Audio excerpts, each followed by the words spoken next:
تو اس سے یہ پتہ چلا کہ لہو الحدیث کا اطلاق نبی علیہ السلام کی بات پر کرنا بہت بڑی گستاخی ہے، تو اس چیز سے بچنا چاہیے۔ منکرین حدیث بالکل بھی شرم محسوس نہیں کرتے اور یہ بات کہے جاتے ہیں، کئی لوگ یہ بات کہے جاتے ہیں کہ یہ لہو الحدیث ہے معاذ اللہ، حالانکہ اللہ تعالیٰ نے نبی صلی اللہ علیہ وسلم کی بات کو بھی حدیث کہا۔ پھر جب قرآن پاک کا مطالعہ کرتے ہیں تو قرآن پاک میں بہت ساری چیزیں، مثال کے طور پہ منکرین حدیث سے اگر کوئی شخص یہ اعتراض کرے وہ اس کا کیا جواب دیں گے؟ کیا قرآن پاک کسی بھی شخص کو متعین کر کر لعنت کر سکتا ہے؟ کیا کوئی شخص یہ بولے کہ یار تم بلا وجہ کسی کو برا بولتے ہو، تو کیا یہ بات درست ہوگی؟ یہ بات تو بالکل بیکار ہوگی۔ اور اللہ پر یہ بات بولنا کہ اللہ تعالیٰ کسی شخص کو تعین کرنے کے بعد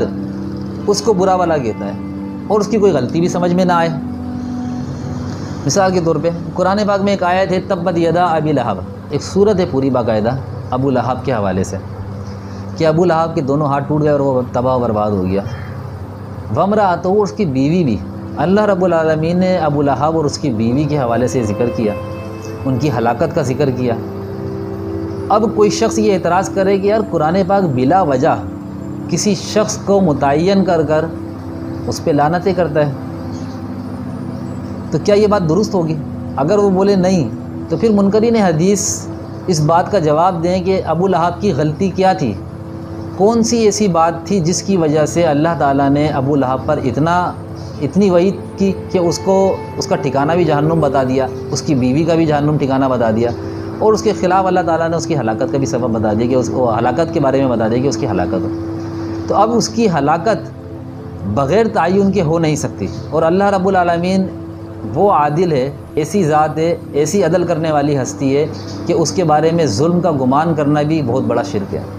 تو اب پورے قرآن میں جب ہم ڈھونڈتے ہیں ہمیں کہیں بھی اس بات کی وضاحت نہیں ملتی کہ ابو لہب کے نام سے یہ بات ثابت ہو کہ کہیں اس نے کوئی ایسی بات کی ہے کہ ابو لہب نے اللہ رب العالمین کے ساتھ شرک کیا ہو، اس کا کفر کیا ہو، یا اللہ رب العالمین کے اسلام کے خلاف کوئی کام کیا ہو۔ لیکن یہ بات اس کے نام کے ساتھ ہمیں حدیث میں ملتی ہیں اور بے شمار ملتی ہیں کہ وہ دین اسلام کا بہت بڑا مخالف تھا، نبی علیہ السلام کی گستاخی کیا کرتا تھا، نبی صلی اللہ علیہ وسلم کو ایذا پہنچایا کرتا تھا۔ اللہ تعالیٰ نے اسی کے جواب میں اس آیت کو نازل کیا، لیکن وہ سارے واقعات، ساری باتیں کہاں ملتی ہیں؟ ہمیں اس قرآن کے علاوہ احادیث رسول صلی اللہ علیہ وسلم میں ملتی ہیں۔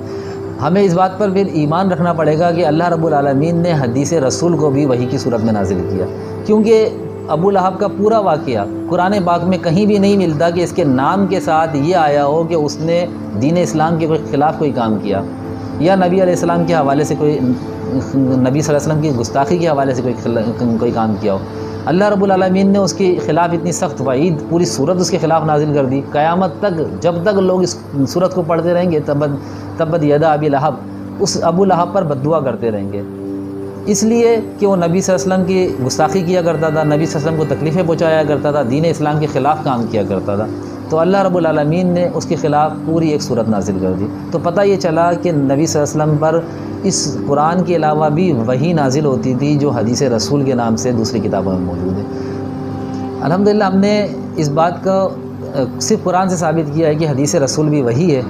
اور اللہ رب العالمین نے اس قرآن کے علاوہ بھی نبی صلی اللہ علیہ وسلم پر وحی نازل کی جو دیگر دوسری کتابوں میں موجود ہے۔ اور صرف قرآن سے دلائل دینے کی وجہ یہ ہے کہ منکرین حدیث جو اس بات کا دعویٰ کرتے ہیں ہم صرف قرآن کو مانتے ہیں، تو قرآن کو اگر مانتے ہیں تو پھر حدیث رسول کو بھی ماننا ہی پڑے گا، کیونکہ اس کے بغیر وہ پھر ان باتوں کا کیا جواب دیں گے جو ہم نے سوالات اور اعتراضات